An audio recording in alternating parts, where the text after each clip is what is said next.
तो जय जोहार संगवारी हो। मैं आप मन ले चलता हमारे गांव के हनुमान मंदिर और संगवारी ये तरफ है हमारे गांव के हनुमान मंदिर और लेगा था तो संगवारी हो यार हमारे गांव के हनुमान मंदिर कैसे लगत कमेंट में बताओ संगवारी हो। ओकर बाद एती है हमारे घर डहर आथो तो संगवारी में देखतो हमारे घर में अब्बड़ झंसा गाय रहा है। देखतो संगवारी हमारे घर बा मुंह जूठा रस्म चलत रहा है हमारे घर लइका के संगवारी हो एकदम मिठाई उठाई लाने रहा है संगवारी हो कर माँ पापा मना और संगवारी हो केक भी लाने रहा है वो केक ला काटत रहे रोवत रहे एकदम लइका संगवारी हो।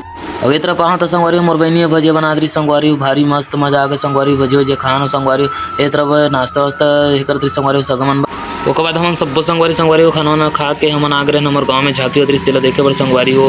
ओकर बाद बेचारा मगरमच्छ बने रिश्ते कर गरम गरी संगवारी तेल नाचत रही धर के संगवारी हो। ओकर बाद हमारे गाँव में झांकी वाले मन से नाने कला गा रहे रिश्ते कर भारी इंटरव्यू होती रही संगवारी फोटो वोटो खींचत। ओकर बाद तेल करहा आगे वागे जलत रहा वो ढाले निकली राक्षस जेमे करहा टेक के हाथ धुआं जलात रही से एकदम रंग वंग वाहिद निकल के संगवारी हो राक्षस एकदम बकबकात एकदम हंसत रहा एकदम खुश हो रहा है संगवारी वीडियो ला लाइक सब्सक्राइब और शेयर करे बर धन्यवाद।